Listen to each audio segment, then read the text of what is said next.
आता आपण आहोत माहीम विधानसभा मतदारसंघामध्ये। तर काय वाटतं कोणाची हवा आहे सध्या माहीममध्ये? ते महेश सावंत म्हणून आहे, ते निवडून येते। ते माहीममधून तरी अमृतला निवडून द्या। ते राज ठाकरेचा मुलगा आहे ना, त्याला काही उपयोग नाही। पण उद्धव ठाकरे महेश सावंत आहे।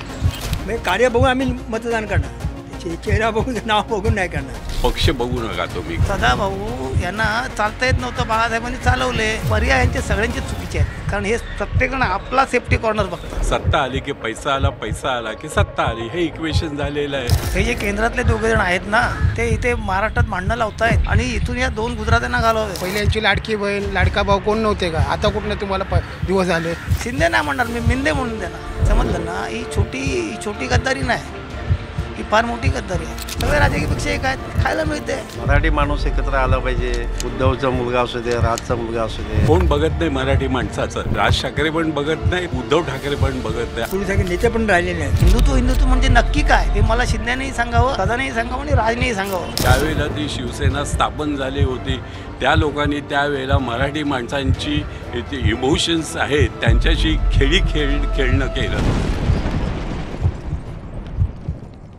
नमस्कार, बोल भिडूच्या हवा कोणाची सिरीजमध्ये आपल्या सगळ्यांचं मनापासून स्वागत आहे। आत्ता आपण आहोत माहीम विधानसभा मतदारसंघामध्ये आणि शिवाजी पार्क हा जो इकडचा माहीम विधानसभेतला महत्त्वाचा असा एरिया, जिथे अगदी बाळासाहेब ठाकरेंच्या सभा ज्या शिवाजी पार्कात गाजल्या, राज ठाकरेंच्या सभा होतात गाजतात, त्या शिवाजी पार्कच्या इथे आत्ता आपण उभे आहोत। आजी आजोबा उद्यान इकडचं एक महत्त्वाचं ठिकाण आहे। इथे आपण जाऊन काही ज्येष्ठ नागरिकांशी संवाद साधण्याचा प्रयत्न करणार आहोत की माहीम विधानसभेमध्ये नक्की कशा पद्धतीनं वातावरण आहे ते इथून आपण जाणून घेणार आहोत। आपल्याला दिसतंय की ह्या उद्यानामध्ये अनेक ज्येष्ठ नागरिक आपल्याला बसलेले पाहायला मिळत आहेत आणि पेपरही वाचतायत। तर आपण त्यांच्याकडनं आता जाणून घेणार आहोत नक्की माहीम विधानसभेमध्ये कसं काय वातावरण आहे। नमस्कार काका, सध्या माहीम विधानसभेमध्ये तिरंगी लढत होते, तर काय वाटतं कोणाची हवा आहे सध्या माहीममध्ये? माहीममध्ये हवा येण्याचा प्रश्नच नाही, आपण एकमेकाचेच पाय खेचतोय। हे जे केंद्रातले दोघे जण आहेत ना, ते इथे महाराष्ट्रात भांडणं लावतायत आणि आपण मराठी माणसं त्याची मजा बघतोय। हे इथे समोर बसले शिवतीर्थावरती, त्यांची एक बाजू जरी तुम्हाला कुठली तरी समजते काय? मी भाजपच्या जवळचा काय तुमची? हे सदाभाऊ यांना चालता येत नव्हतं, बाळासाहेबांनी चालवले। किती मोठी गद्दारी करून गेले। हे आता फक्त नूतनीकरण, म्हणजे याला म्हणतात ना वरती कलर लावणं, म्हणजे मराठी म्हणतात नामदेवी रचिला पाया उभारले देवालय, हे फक्त रंगरंगोटी लावून पैसे खात आहेत। अहमदाबाद ते गुवाहाटी मराठी माणसांनी कोणी असो, तो हिंदू असेल त्यांनी लक्ष द्यावं आणि इथून या दोन गुजरात्यांना घालवावेत। त्यांना फक्त गुजराती लॉबी मुंबईत आणायची आहे आणि मुंबई महानगरपालिका जिंकायची आहे, बाकी काही नाही त्यांचं विशेष। तर मराठी माणसांनी जागृत व्हावं आणि आपल्या पायाभूत सुविधा आहेत, जो काम करणारा कोणी असो त्याला निवडून द्यावं। पण आता तुम्ही उल्लेख केला सरवणकरांचा, तर सरवणकर 2 टर्म गेले आमदार आहेत इकडचे, तर त्यांच्या काळात कशा पद्धतीचा विकास झाला आहे? माहीत विकासाचा सवालच नाही। विकास त्यांना मुळात मोठं कोणी केलं, इथे दादरमधून त्यांना मोठं कोणी केलं, तिथून त्यांनी परत काँग्रेस जॉईन केली, पुन्हा ते सेनेत आले, पुन्हा सेनेत येऊन पुन्हा ते शिंदे नाही म्हणणार, मी मिंदे म्हणून देणार। त्या मिंदेना मी लहानपणून ओळखतो, आमच्या घरातली रिक्षा चालवली त्यांनी। समजलं ना? ही छोटी गद्दारी नाही, ही फार मोठी गद्दारी आहे। फक्त मराठी माणसांनी जाणून घ्यावं की आपसात भांडणं लावून हे दोन गुजराती आपसामध्ये भांडणं लावून मराठ्यांनी सगळ्यांनी जागा हवं, हिंदूंनी जागा हवं, माझं हेच मत आहे। मी जातीयवादी नाही। हा देश, हा महाराष्ट्र सगळ्या जाती धर्मांचा आहे, म्हणजे जसे आमचे शिवाजी महाराज म्हणायचे 12 पगडींचा। हिंदुत्व म्हणजे नक्की काय हे मला शिंदेनेही सांगावं, सदानेही सांगावं आणि राजनेही सांगावं। माझं त्यांना ओपन चॅलेंज आहे, ओपन चॅलेंज। मी कुठल्या पक्षाचा नाही आहे, पण मराठी माणसांनी याच्यापुढे जागा व्हावं, नाही तर आपल्याला मुंबई खाली करावी लागेल, ही एक गोष्ट लक्षात ठेवा। पण मग ह्यासाठी पर्याय काय असेल? सगळ्या मराठी माणसांनी एकत्र येऊन, कुठल्याही पक्षाला ना, जो मराठी माणसासाठी काम करेल। आज बघा आपली मुलं काय करतायत, आज इथे सेक्युरिटी बघा, मला मराठी दिसेल का? झाडूवाला बघा, मराठी दिसेल का? सगळी नोकऱ्या ह्या परप्रांतीयांना देतात। सध्याकडे मी आज किती लोक परप्रांतीय आहेत हे मी तुम्हाला इथे बसून सांगू शकतो। सेक्युरिटीमध्ये ठेवलेली माणसं अगदी नाळी बागेपासून। सदा मोठा होणे या मताचा मी नाही, सदाला मी लहानपणापासून ओळखतो। पण सदनी जी नीती अवलंबली ती चुकीची आहे. बाळासाहेबांना विसरून तुम्ही मिंदे गटात गेले. मिंदे कोणाची सांगा मला? 2 वेळा AB फॉर्म भरून उद्धव साहेबांच्या नावाखाली आमदार झाले, नगरविकास मंत्री झाले ना. ही गोष्ट खरी आहे पत्रकार तुम्ही की कुठे सांगा मला. आपल्या ज्या अडीअडचणी असतील ना या तुम्ही 4 भिंती सोडवायच्या. हे अहमदाबाद, सुरत आणि गुवाहाटी हा तुमचा मार्ग नाही. तुम्ही फार चुकीच्या मार्गाने गेलेलात आणि तुम्हाला भाजपच तुम्हाला शिकवेल काय शिकवायचं. पण आता तुम्ही एक प्रकारे असं सांगताय की त्यांच्यासोबत गेले ही चूक झाली, पण उद्धव ठाकरे सुद्धा जेव्हा 5 वर्षांपूर्वी महाविकास आघाडीमध्ये काँग्रेस राष्ट्रवादीसोबत त्यांनी संधान साधलं, तर ते तुम्हाला कितपत संयुक्तिक वाटलं? त्यावेळेससुद्धा शिंदे त्यांच्यावरच होते ना. त्यावेळेससुद्धा ज्यावेळेस BJP बरोबर उद्धव बाळासाहेब ठाकरे होते त्यावेळेस शिंदेसुद्धा त्यांच्यावरच होते ना की नव्हते? त्यावेळेसच शिंदेसाहेब नगरविकास मंत्री होते ना की नव्हते? हा कोस्टल रोड कोणाचा? कोस्टल रोडाची कोणाची युक्ती कोणाची सांगा मला. तुम्ही सांगा. तुम्ही पत्रकार आहात. कोस्टल रोडची जी आणली ही कोणी आणली? आदित्य फार छोटा मुलगा आहे अजून, तो होईल हुशार. मला बाकी सगळं सोडा, मला मराठी माणसांनी एकत्र या. तुमच्या घरातल्या काही भांडणं असतील. आज माहीम वरळीमध्ये आपण काय बघतोय परळमध्ये. पण मग मराठी माणसानं एकत्र येण्यासाठी उद्धव ठाकरेंचा पर्याय तुम्हाला योग्य वाटतो? नाही, पर्याय यांचे सगळ्यांचे चुकीचे आहेत. कारण हे प्रत्येकजण आपला सेफ्टी कॉर्नर बघतात. आम्ही फार लहान आहोत. यांचे उद्योगधंदे काय ते आपल्यालाही कळत नाहीत. हे उद्याही एकत्र येतील. यांच्यावरती कोणावरती भरोसा नाही. आपण आपलं बघा काय ते महाराष्ट्रात आपलं अस्तित्व टिकवण्यासाठी. आज मी सांगेन ना, आता पवारसाहेब मोठे आहेत माझ्यापेक्षा फार. त्यांचं राजकारण बघा. आज केंद्रातले नेते येऊन ते महाराष्ट्रात सभा का घेत आहेत त्याचं मला पहिलं उत्तर द्या. त्यांच्याकडे नेते नाहीत का? आज मोदी, शहा, योगी आदित्यनाथ, तुमचं राज्य तुम्ही सांभाळा ना. आज त्यांना येण्याची गरज काय? त्यांचा फक्त मुंबईवरती डोळा आहे. ही महानगरपालिका आणि इथे संपूर्ण गुजराती समाज, जैन समाज त्यांना आणायचा आहे मुंबईत. जैन मंदिर कशासाठी बांधलं? व्हिक्टोरिया मिलच्या कंपाऊंडमध्ये जैन मंदिर कशासाठी बांधलं? उद्या या BDDचं आहे तर पुनर्वसन झालं, किती टक्का तुमचा राहणार आहे मला सांगा. 40 माळ्याच्या बिल्डिंगी झाल्या, 550 स्क्वेअर फुटाच्या वरती ते रूम झाले. महिन्याचा खर्च किती आहे? आज जेवढे तुमचे डेव्हलप झालं ना तेवढा मराठी माणूस मुंबईच्या बाहेर गेला. अगदी शिवशाही प्रकल्पापासून, आत्ताच नाही म्हणत आहे, गेला ना. भांडूपकडे किंवा विरार वसईकडे किंवा पालघर डहाणूकडे कुठला माणूस गेला? हां, तर याचा सर्वांनी विचार करा. आणि हे जे डेव्हलपिंग आहे ना मोठी सगळी ही, या ठिकाणी सगळे कसे राजकीय पक्ष एकत्र येतात बघा. आता BDDचा जो डेव्हलप आहे ना, सगळे राजकीय पक्ष एक आहेत, खायला मिळते. आज मी तुम्हाला वर्ल्डतला एक अनुभव सांगतो. एक निकायचे म्हणून वंचित बहुजन आघाडीकडून उभा आहे.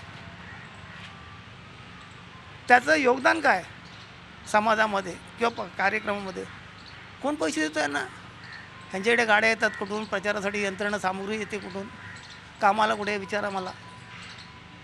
काही उत्पन्न नाही. पण राजकारण एवढं घाणेरडं झालं आहे ना. आणि मराठी माणसांनी स्वतःची बुद्धी होऊन हे आपसातली दुपळे पहिली मिटवावी. आणि फार गरजेचं आहे एकत्र येणं. माहीमकरांच्या भावना काय आहेत? म्हणजे माहीमकरांच्या विकासासाठी काय सध्या भावना? एक नवीन मुलगा दिला आहे, मी म्हणेन तो मराठी आहे. मग उद्धव असेल किंवा राज असेल, आपसातल्या भानगडी मिटवून सदाला पहिलाच बसवायला पाहिजे होता. महेश सावंतलाही पहिलाच बसवायला पाहिजे होता. तिथे बिनविरोध निवडणूक झाली पाहिजे. पण काय चाललंय?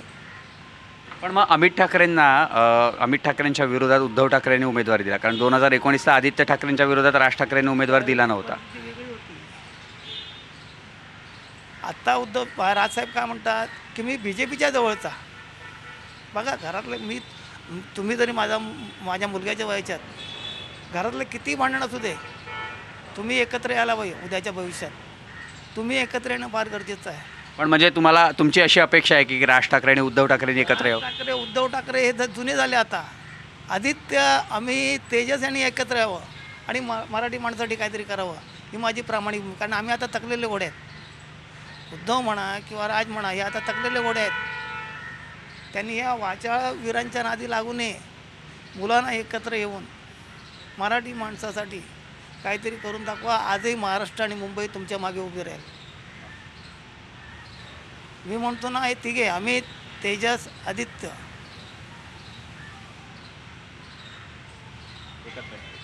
यायलाच हवेत. ही काळाची गरज आहे, काळाची गरज आहे. मी सेनेवाला नाही आहे. मी मराठी माणसांनी मानाने जगायचं असेल तर ह्या तिघांनी एकत्र येऊन ह्या दोघांना पहिले इथून घालवा. अमित शहा आणि नरेंद्र मोदी. नुसत्या घोषणा करू नका हो. ह्या बहिणीनं 15 देऊन दुबळे बनवले. गावी तुम्ही ते 20 किलो 15 किलो गहू तांदूळ देऊन सगळी, म्हणजे आमचा भारत देश कृषीप्रधान देश. आज गावामध्ये शेतकरी नाही. तुम्ही गॅस देणार, लाकूड तोड नाही. सगळे शेतकरी काय शेती करणारच कशाला? सगळे आळशी बनवले आहेत. घरात बसून खायला मिळते मस्तपैकी. आमच्या कोकणात बघा ना, शेतकरी नाही नावाला. पावसाळीसुद्धा गुरं उन्हाळा आहेत. मी भास्कर जाधवांना ही परिस्थिती दाखवली गावात. एक घर एक शेतकरी केल्याशिवाय पर्याय नाही. तर गुजराती मारवाडी गेलेच गावी आता. सगळे कुल्फीवाले, तुमचे चायनीज कॉर्नर, काय चाललं आहे? देशाची शोकांतिका फार वाईट आहे. आणि महाराष्ट्रात जर तुम्हाला जगायचं असेल तर मराठी माणसाने, पक्षाशी मी कुठलाही संबंध नाही माझा, पण ह्या तिघांनी एकत्र येणं काळाची गरज आहे. तेजस, आदित्य, अमित. आणि लोकांनी यावेळेस इथे माहीममधून तरी अमितला निवडून द्यावं. अच्छा, म्हणजे तुम्हाला तुमची अशी अपेक्षा आहे की अमित ठाकरे. नक्की या मताशी मी सहमत आहे. भले महेश सावंत जुना कार्यकर्ता आहे, त्याला एक वेळा कॉर्पोरेशनला सदानेच गेम केला त्याचा. आलं का लक्षात?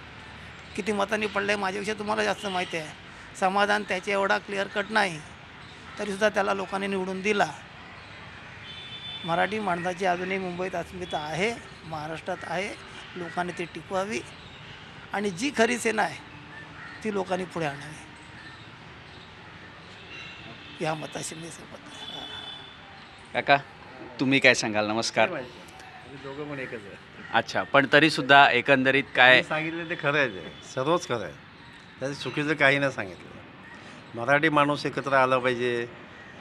उद्धवचा मुलगा असू दे, राजचा मुलगा असू दे. आता आमच्या जे विभागात आम्ही एलपिशनला आहे. आमच्या विभागात मला वाटतं मनशीताई आहे, स्नेहल जाधव, ते शिवसेनेचे आहे, मनसेचीच आहे.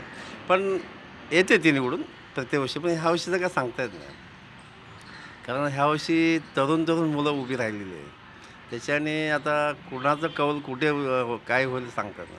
आता आम्ही सामनाच्या इथंच राहतो, म्हणजे काय आम्हाला ते तिकडचं सर्व माहिती आहे. परवावर्षीच राजची तिथे मिटिंग होती मोठी. पब्लिक नव्हता एवढा, जो झोम पाहिजे होता तेवढा नव्हता त्या मिटिंगला. कारण रविवार असून सुद्धा माणसं आली नाही. म्हणजे लोकांचा जरा भावना अलग असतात की बाबा आता हे राज बोलतात आहे, खूप बोलतात, चांगलं बोलतात, पण तसं होत नाही. त्यांना पाठिंबा मिळत नाही. हे बोलले जे एकत्र यायला पाहिजे तरच काहीतरी होणार काय महाराष्ट्राचं. मला याचबद्दल तुम्हाला विचारायचं आहे की आता शिवाजी पार्क म्हणा किंवा शिवतीर्थ असेल, शिवसेना भवन असेल. आता तुम्ही इथे जुने जाणते पहिल्यापासून इथे राहणारे आहात. अगदी बाळासाहेबांपासून सगळ्यांनी राज ठाकरेंच्या सभासुद्धा इथे शिवाजी पार्कवर झालेल्या आहेत, त्या गाजलेल्या आहेत. जसं आत्ता तुम्ही सांगितलं की राज ठाकरेंच्या सभांना गर्दी होते.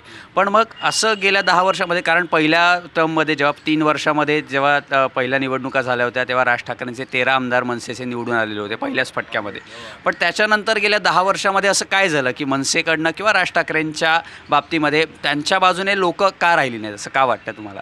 काय जिथे म्हणतात ना की काय मिळतं आहे तिथे ते माणसं धावतात. आता हे मुख्यमंत्री एकनाथ शिंदे झाले ते कशा जीवावरती झाले. शाहू समजा फोडून त्याने ते डांबून ठेवले किंवा काय केलं, त्याच्यानंतर त्याने ते आपल्या बाजूने घेतले, तेव्हा तिथे मुख्यमंत्री झाले. म्हणजे उद्धव ठाकरेचं काय चाललं नाही तिथे, कारण आमदारच नाही तिथे, काय करणार जास्त. त्याच्याने ते एक मताने ते म्हणजे झाले. म्हणजे काय हे आता बोलले जसे साळवी साहेब की निंदे म्हणतात, निंदे म्हणजे पैसे घेऊन तुम्ही सर्व काय केले. आता सदा सर्वांनी हे जुने आमच्याच विभागातून निवडून आलेले. मी लोकमान्य नगर टिळकभवनच्या बाजूला राहतो एलपिशनला, तिथून त्या भागातूनच निवडून येतात ते म्हणा. त्यांचा मुलगा समाधान नगरसेवक झाले ते आमच्या भागातूनच झालेले. मग असं असताना कामं करतात ते, कामाबद्दल काही नाही, पण हे राजकारण चाललं ते जरा अलग चाललं. पण मग तुम्ही कामांच्या दृष्टीने बघाल ह्या निवडणुकीकडे, म्हणजे विकास कामं कोणी केली त्या दृष्टीनं त्या उमेदवाराला निवडून द्याल का ज्या राजकारणाचा जो चिखल झालेला आहे ते विचार करून ते डोक्यात ठेवून तुम्ही मतदान करायला जाल, काय सांगाल? त्या लोकमान्य नगरमधून एलपिस्टनच्या आत्तापर्यंत समाधानच निवडून आलं होतं. समाधान नाही असं सॉरी सर्वांकडे निवडून आले ते, त्याच्यानंतर समाधान पण निवडून आलं कॉर्पोरेशनमध्ये आणि स्नेहल जाधव पण तिथून निवडून आले. आता ते मनसेत गेलेले, त्या भागात शिवसेनेचा हा बालेकिल्ला आहे. आताही कोण शिवसेना तिथे आहे. आता तिथे बघायला मनसेची ताई पण उभी आहे, म्हणजे स्नेहल जाधव, आणि भाजपचा कोलंबकर साहेब पण उभे आहे. कोलंबकर हे टफ आहेत, ते येतातच निवडून तिथे. पण आता जो शिवसेना पण आली आणि हे पण 3 उमेदवार तिथे आहेत, ते कसं काय ते माणसं मतं देतील आता भरोसा नाही. आमच्या बिल्डिंगमधून तर पुरे शिवसेनेला मतं देतात पहिल्यापासूनच. आणि तिथे शिवसेना आमच्याकडे कार्यक्रम काही नसला तरी मतदान शिवसेनेवर जातात. कारण आमच्या तिथे उद्धव ठाकरेची एक खास एक अनिल पावसकर म्हणून आहे बिल्डिंगमध्ये, कट्टर शिवसेना, मातोरी शिवच्या बंगल्यावर जाणं येणं त्यांचं चाल असतात. त्याच्याने आम्ही त्यांच्याच बाजूने एक शिवसैनिक म्हणून आणि त्याने आम्ही त्यांना मतं देतो. पण पुढे काय होईल ते काय सांगता येणार नाही. आज कारण काय, आजकालचं आता नवीन पिढी मतदान करते, पण ते त्यांचे विचार अलग असतात. आता मी जरी तुम्हाला शिवसेना दिली तर माझा मुलगा कोणाला देईल हे मला सांगता येत नाही. पण माझ्या पत्नीला तरी मी सांगू शकतो अमुक एक मत दे बाबा, ते देऊ शकते. पण महाराष्ट्रात हे जसे साळवी बोलले तसे यायला पाहिजे. मंत्री म्हणून महाराष्ट्रातच माणूस आला पाहिजे. धन्यवाद. काका, तुम्हाला काय वाटतं माहीम विधानसभेमध्ये सध्या कोणत्या शिवसेनेचा किंवा कोणत्या सेनेचा आवाज आहे, तुम्हाला काय वाटतं? मला वाटतं ते महेश सावंत म्हणून आहे ते निवडून येतील. कारण काय माहिती आहे ना, कोण कॅन्डिडेट आहे चांगला तो बघितला पाहिजे, पक्ष बघू नका तुम्ही. कारण काय होतं, ज्या वेळेला शिवसेना स्थापन झाली बाळासाहेब ठाकरेंच्या त्यावेळेला त्यांनी कुठला मुद्दा उचलला, मराठी माणसाचा, त्यांचं इमोशन हे घेतलं. आणि आता कुठे आहे त्यांचं, सगळ्या पॉलिसीज बदलल्या त्यांच्या. ते बोलत होते राजकारण एक गजकरण आहे म्हणून. आता काय झालं, आता इक्वेशन कसलं आहे, इक्वेशन पैसा आणि सत्ता आली की पैसा आला, पैसा आला की सत्ता आली, हे इक्वेशन झालेलं आहे. कोण बघत नाही मराठी माणसाचं, कळलं ना? राज ठाकरे पण बघत नाहीत आणि तुमचे उद्धव ठाकरे पण बघत नाही. आता मराठी माणसाने एकत्र येऊन पुढे कोणतरी दुसरा एक चांगल्यापैकी लीडर बघून पुढे गेलं पाहिजे. पण मग सध्या तुम्हाला मराठी माणसासाठी असा कोण नेता वाटतो महाराष्ट्रामध्ये? नाही, कारण काय आहे की चांगली माणसं आहेत ती पुढे येत नाही. एज्युकेटेड माणसं पुढे येत नाहीत, कारण त्यांना पैसा पण नको असतो आणि सत्ता पण नको असते. पुष्कळ चांगली लोकं आहेत समाजामध्ये, आलं का लक्षामध्ये? आता गंमत काय झाली आहे की घराणेशाही ही जास्त जन्माधारी आहे. पवारांची मुलगी, राज ठाकरेंचा मुलगा, उद्धव ठाकरेंचा मुलगा, हे कुठेतरी थांबलं पाहिजे हे. आणि काय झालं आहे की पब्लिक, ही जनता ही नाही आहे, ठाम नाही आहेत. आपली मतं ठाम सांगू शकत नाही आहे आणि पुढे येत नाही आहेत. का पुढे येत नाही की त्यांना हा कंटाळा आलेला आहे सगळ्या गोष्टीचा. पण महेश सावंत तुम्हाला का असं का वाटतं की ते निवडून येऊ शकतात? काय नाही, महेश सावंत म्हणजे काय, मी ॲज अ कॅन्डिडेट मी बघतो. मला काय आय लिस्ट तेच म्हणजे त्यांनी कशा पद्धतीनं विकास कामं, म्हणजे ते कसं काय माहीमचा विकास यापुढे करू शकतात, तुमच्या काय अपेक्षा आहे त्यांच्याकडनं? नाही, माझ्या काही अपेक्षा नाही आणि कोणीच अपेक्षा पूर्ती करू शकणार नाही. आता वरळी सेपेचा तो हे कोस्टल रोड केलेला आहे, आम्ही तिकडे चालत होतो. आज तिकडे आम्हाला चालायला मिळत नाही. वरळीकर लोकांना किंवा आजूबाजूला सुंदर परिसर होता, पण तो काय गरज नव्हती. किती गाड्या त्याच्यावरनं जातात हे मला माहीत नाही आहे, सर्वे केल्यावरच कळेल. आणि हे काय गरीब माणसासाठी नाही आहेत, हे गाडीवाल्यांचे आहेत. पण आमची तिकडे आम्ही शांतपणे बसवत होतो 9 वाजेपर्यंत रात्री. ते आमचं सगळं स्वातंत्र्य ह्या लोकांनी घालवलं ना, आलं का लक्षामध्ये? विकास झाला तरी सुद्धा स्थानिकांना त्याचा कुठेतरी त्रास होतोय असं वाटतं का? स्थानिकांना पण त्रास होतो आहे आणि ती गरजच नव्हती तो कोस्टल रोडची. काय गरज आहे मला सांगा ना? किती लोकांकडे गाड्या आहेत, ते गाडीवालेच लोक हे करतील. आता यांच्याकडे गाडी आहे, चांगले चांगले मोठे वकील आहे, ते दादरवरनं जाताना काय करतात, इथे टर्न घेतात. कुठे टर्न घेतात? वळली नाक्याला, आणि तिकडनं ते जे हॉस्पिटलच्या इकडनं फ्लायओव्हर. कारण का ह्या कोस्टल रोडने गेले की त्यांचे 60 रुपयाने बिल वाढतं त्यांचं. म्हणजे ज्यांच्याकडे पैसा आहे त्याच्याकडे. आता मुंबई ही सर्वसाधारण माणसाची नाही आहे, कळलं ना. ह्याच्यासाठी काय केलं शिवसेने? काही केलेलं नाही आहे. ते आपले आपापसात भांडणं करत बसतात. मराठी माणसाची त्यांना काहीही किंमत नाही, कळलं ना. त्यांनी काय केलं? इक्वेशन आहे, सत्ता आणि पैसा, बस. ह्याच्या पलीकडे काही नाही केलं या लोकांनी. त्या पहिल्यांची त्यांची कल्पना होती, ज्यावेळेला ती शिवसेना स्थापन झाली होती त्या लोकांनी त्यावेळेला मराठी माणसांची इमोशन्स आहेत ते हाताशी धरून त्यांच्याशी खेळणं केलं. काही झाले ना. आय एसमध्ये किती महाराष्ट्रीयन लोक आहेत, IRSमध्ये किती आहेत, IPSमध्ये किती आहेत, जरा विचार करा ना तुम्ही. काय ह्याच्याकडे काय भांडणं करताय तुम्ही? कुठला मराठी माणसाचा हे केलं का? आज भैया लोक आहेत, पुष्कळ काम करत आहे. महाराष्ट्रीयन माणसांना काम करायला पण नको आहे, कळलं ना. हा पण मोठा त्यांच्यामधला आहे. पण त्यांना कसं काम करायला लावू हे बघा ना. वडापाव काढून गेले हे नाही. इंडस्ट्रीमध्ये कसे येते, त्यांना तुमच्याकडे एवढा पैसा आहे, इवन शिंदेंकडे. अरे 10-12 दुकानं घालून द्या ना त्या लोकांना. नाही करणार. पैसे कोणाला सुटत आहेत? आता ह्याला पैसे वाटायला त्यांच्याकडे पैसे असतील, पण गरीब लोकांना किंवा महाराष्ट्रीयन लोकांना शॉप घालून देणं, इंडस्ट्रीज घालू, ह्याच्यासाठी काय प्रयत्न केले आहेत का? नाही केले. त्याच्यापेक्षा हे रतन टाटासारखी लोकं ही फार मोठी आहेत, त्यांच्यामुळे हे सगळं चांगले आहे. आणि काही लोकं चांगली आहेत म्हणून हे जग चांगले आहेत. थँक्यू काका. नाही, पण एकंदरीत आत्ता महाराष्ट्राची जी परिस्थिती आहे, म्हणजे गेल्या 5 वर्षांमध्ये तुम्ही बघितलं असेल की 2 वेगवेगळ्या विचारसरणीची किंवा 2 वेगवेगळी सरकारं तुम्ही बघितलीत. तर हे जे गेल्या 5 वर्षामध्ये महाराष्ट्रामध्ये झालं, तर या एकंदरीत राजकारणाबद्दल तुम्हाला काय वाटतं? आमचं एकंदरीत राजकारण जे आहे ना, ऐकून घ्या.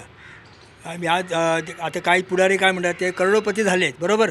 काय त्यांच्याकडे कोटींनी कोटीची संपत्ती आहे, आणि ते म्हणतात आम्ही 40 वर्ष, कोण म्हणतात 50 वर्ष आम्ही राजकारण. आमचा 40 वर्ष आम्ही आहे तसे आहोत, आम्ही पुढेच नाही गेलो.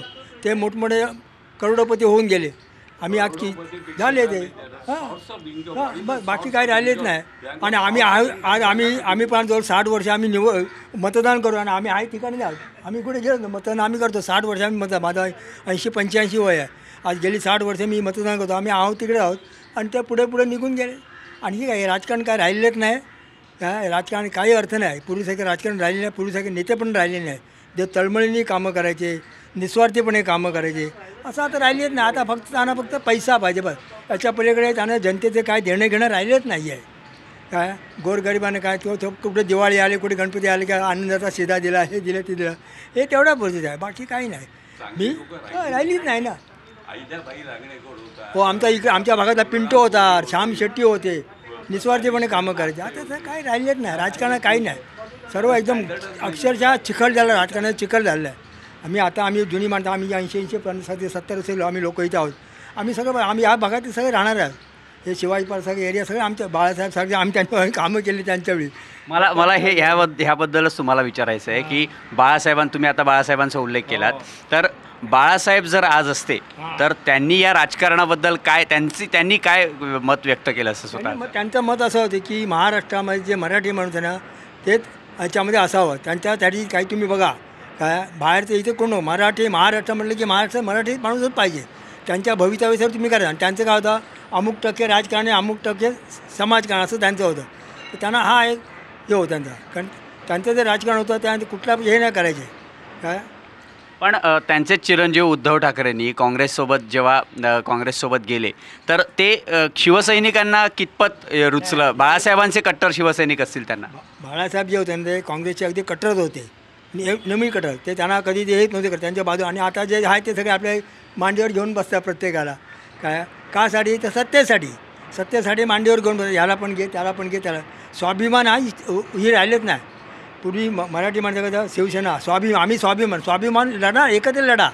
जे काय तुमचे सीट येतले एवढे येऊन द्या. त्यासाठी जमवाजमी करू नका. बस बाकी काय मला सांगायचं आहे. आम्ही एवढं सांगतो की गेली 60 वर्षे आम्ही पण मतदान करतो आहे. आम्ही आहे तसेच आहोत. राजकारण लोक करोडपती झालेले आहेत. आता जे मुलंसुद्धा किंवा सगळे ज्यांचे तुम्ही ते फॉर्म भरतात ना, तर आम्ही पेपरला वाचतो त्याची एवढी संपत्ती, त्याची तेवढी करोड संपत्ती. हे राजकारण काही नाही, अक्षरशः चिखल झाला राजकारणाचा. त्यामुळे आता आम्हाला असं वाटतं की मतदान करूच नाही असं वाटतं, तरी पण करणार. मतदान करणार पण करणार काय. आणि या माहीम भागामध्ये आता तिरंगी लढती आहेत बरोबर. 2 शिवसेना आणि 1 ते आहे. त्या तिरंगी लढतीमध्ये आपसामध्ये होणार आहे. पण आमचा फक्त मत आहे की मराठी माणसाला ते हे करायचं बस. मग तो याचं पण मराठी म्हणून जो असेल त्याला आम्ही वोटिंग करणार. पण आता तिघही तुम्ही बघितलं तर तिघही मराठीच आहेत, तर मग पण त्याचा जो कार्यकर्ता चांगला असेल त्याला आम्ही निवडणार. त्याचं पार्श्वभूमी बघणार, सगळं काय बघणार, काय त्या आपल्या भागात त्यांनी कसं काय कार्य केलं आहे. काय आता गेल्या 5 वर्षामध्ये आता संपतं, मागचं जाऊन द्या. गेल्या निवडणुकीत त्यांनी काय कार्य केलं असेल ते आम्ही बघणार ना. त्याचं काय कार्य कोणाचं कार्य चांगलं आहे म्हणजे कार्य बघून आम्ही मतदान करणार. चेहरा बघून नाव बघून नाही करणार असं. आता थँक्यू. काका तर आपण बघतोय लोकांच्या ज्या काही प्रतिक्रिया आहेत राजकारणाबद्दल किंवा एकंदरीतच प्रत्येक विधानसभा, आता माहीम विधानसभेबद्दलच्या प्रतिक्रिया आपण लोकांकडनं जाणून घेतल्या. अजून काही लोकांशी आपण गप्पा मारणार आहोत. काका, माहीम विधानसभेची जी आत्ताची जी लढत असणार आहे ही ह्यावेळी तिरंगी होते आणि राज ठाकरेंचे चिरंजीवसुद्धा मैदानात आहेत. तर काय सांगाल एकंदरीत माहीम विधानसभेबद्दल काय वाटतं? सध्याचे वातावरण कोणाचं आहे? आमचं जर वातावरण उद्धव ठाकरे, महेश सावंत आहे. कारण त्या माणसाने भरपूर म्हणजे कामं केलेली आहेत आणि तो कसा माणूस जरा चांगला आहे असं नाही म्हणजे काय आम्ही बघितलं. मराठी माणसांसाठी शिवसेनाच पाहिजे म्हणजे माहीम ते दादरमध्ये. कारण आम्ही पण आता माझे पण धंदेबिंदे होते सगळे बंद आहे. आता हे मोदी सरकार आल्यापासून आहे ना लोकांना सगळ्यांना भिकेला लावले. GST घ्या, सगळं हे काही गोष्टीनं लोक महागाईमुळे वैतागले. पण तुमच्या व्यवसायाला कसा काय फटका बसला? काय नेमकं फटका बसला? आमचं काय माहिती आहे, तिथे बिल्डिंग टॉवरचं काम चालू आहे राऊतवाडी कुठे G9च्या ऑफिसच्या बाजूला. ते बिल्डरने आम्हाला जरा प्रॉब्लेम केलं म्हणजे नको लावू बोलला जरा सध्या धंदा ते बंद केलं आहे. पण आम्ही एवढ्या वर्ष होतो ना शिवसेना, आम्ही कट्टर शिवसेनावाले. ज्या काळात आम्ही होतो ना लय सुखी होतो. आता हे दिवाळी घ्या, दिवाळीसारखा सण असा वाटत पण नाही. पहिला एक टाईम असायचा, लोक महिनाभर 1.5 महिना आधी लोक फराळ करायचे. आता फराळ म्हटलं तर खायला पण नसतो. विचार करायची परिस्थिती आहे. आणि कशामुळे? महागाईमुळे. आता हे लाडकी बहीण, पैसे कोणचे? गरिबाचे. आता एवढे खर्च केलं कोणाचा आहे? गरिबाचाच पैसा आहे ना. तुम्ही GST लाव. अहो पहिले पण दिवस काढले. पहिले यांची लाडकी बहीण, लाडका भाऊ कोण नव्हते का? आता कुठनं तुम्हाला दिवस आले? अहो शिवसेना बोले शिवसेना बाळासाहेब ठाकरे आहे ना, उद्धव ठाकरे माणूस आहे. राज ठाकरे दोघं एकत्र आले तर महाराष्ट्राला कोणीही करू शकत नाही. पण या दोघा भावांमुळे लोक मराठी माणसं नाराज आहे थोडी, बस एवढंच सांगते. कारण काय माहिती आहे ते खरं सांगतो, हे दोघं एकत्र आले तर या महाराष्ट्रामध्ये कोणची काही चालणार नाही. ना तुमचं भाजप ना कुठलं सरकार. आता हे राजकारण आहे. आपण बोलतो जाऊन दे, आम्हाला टाईम नसतो. घरातली भांडणं सांभाळायला आपल्याला टाईम नाही. ती दुनियादारी कुठे करायची? आता करायला गेलं तर आम्ही करू शकतो भरपूर, पण नको आम्हाला. 2 टाईम जेवायला घास भेटलं भरपूर झालं असं आहे. पण आता सदा सरवणकर सुद्धा इथे गेली 2 टर्म आमदार आहेत. तर त्यांचं एकंदरीत म्हणजे ते आधी शिवसेनेत होते, आता ते शिंदेंच्या शिवसेनेमध्ये आहेत. तर हे तुम्हाला कितपत पटलेलं आहे की सदा सरवणकरांनी शिंदे म्हणजे उद्धव ठाकरेंची साथ सोडून जाणं, ह्याबद्दल तुमचं काय मत आहे? नाही, सदा सरवणकर पण तो माणूस चांगला होता, आम्ही त्याला मानतो, मी नाही बोलत. पण आता जे पैसे घेऊन खोके बिके काय दिले काय ते पक्ष सोडून गेला ते चुकी केली. कारण बाळासाहेबांनी त्यांना ना मध्ये पण तो काँग्रेसमध्ये गेलेला तिकडनं त्याला घेऊन परत उभं केलं.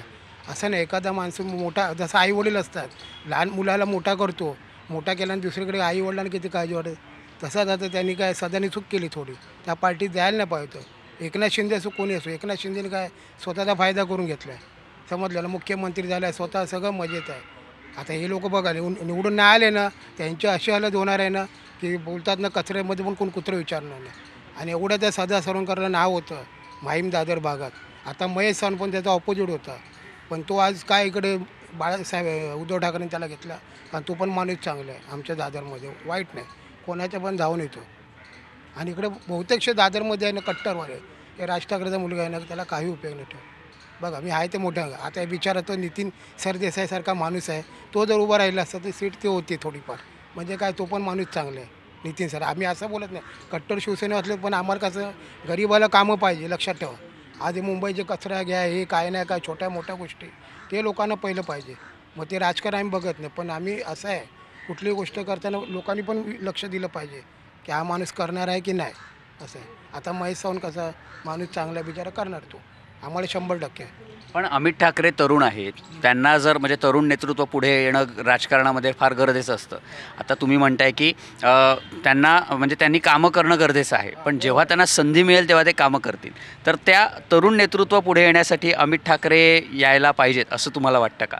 असं आला तरी काय प्रॉब्लेम नाही. म्हणजे काय यंग पिढी आहे तर ती आता आदित्य ठाकरे घ्या, आता तो वरलीमध्ये आहे, तो पण माणूस चांगला आदित्य ठाकरे ह्याचा. तसं यायला पण असं बोलत नाही मी, येऊन दे कोणी पण या, पण कामं चांगली करा बस. आणि महाराष्ट्रामध्ये आता तुम्हाला खरं वाटणार नाही, आता मी राज ठाकरेबद्दल का वाईट बोलत नाही. बघा, जे भैये लोक नव्हते त्या लोकांना तुम्ही पुढे उभे करताय, बरोबर आहे. आज मराठी माणूस राहिला कुठे? आता तुम्ही दुकानाच्या पाट्या बिट्या घ्या, सगळं मराठीत लिहा, हे करा, बरोबर आहे. ते तुम्ही करता, सगळं मान्य करतो, पण मराठी माणसाला काय ते न्याय द्या चांगला. आज एवढे धंदे बाहेर भैया लोकांचे लागतात, विचार करा. एवढे आम्ही बघतो ना परिस्थिती, दादर बिदर सगळ्या एरियामध्ये बाहेरचे लोक एवढे धंदे करतात आणि मराठी माणूस धंदा करू शकत नाही का? हे पोलीसवाले एवढे त्रास देतात ना, कारण लोक कोण आले, भाई लोक आले, त्यांना माझे 2 पैसे देणार, पण मराठी माणूस देणार ना. का देणार नाही? कारण मराठी माणसाची हक्काची जागा आहे ती. भाई लोक कुठून आले? UPवरनं, ते इकडे धंदे करतायत ना ते. मग मराठी माणूस गेला कुठे याच्यात सांगा बघू. आम्ही असं बोलत नाही, हा पण येऊन दे, माणूस चांगला माणूस आहे, कोणी पण या, पण मराठी माणसासाठी काहीतरी करा. ही आपली मराठी माणसाची एक इच्छा आहे बस. हां, थँक्यू. काका, तुम्हाला काय वाटतं, काय सांगाल? ठीक आहे, तर आपण बघतोय आत्ता आपण माहीम विधानसभेमध्ये ह्या पार्कामध्ये, शिवाजी पार्कच्या एरियामध्ये आपण लोकांची मतं जाणून घेतली आणि संमिश्र प्रतिक्रिया आहेत. म्हणजे अनेक जणांना असं वाटतं की राजकारणाबद्दलच्या त्यांच्या ज्या गेल्या 5 वर्षामध्ये महाराष्ट्राचं जे राजकारण झालेलं आहे त्याच्याबद्दलसुद्धा लोकांमध्ये रोष असल्याचं पाहायला मिळतं आहे. आणि सगळ्यांची हीच एक मागणी आहे, सगळ्यांचं हेच एक मत आहे की मराठी माणसासाठी, मुंबईतल्या मराठी माणसासाठी जो कोणी उमेदवार सक्षम असेल त्याचंच वातावरण मुंबईमध्ये चालणार किंवा त्याचीच हवा इथे असणार. तर अशाच व्हिडिओजसाठी, हवा कुणाची या सिरीजसाठी आणि बोलबिडूचे विश्लेषणात्मक व्हिडिओज बघण्यासाठी बोलबिडूच्या यूट्यूब चॅनलला नक्कीच सबस्क्राईब करायला विसरू नका. धन्यवाद.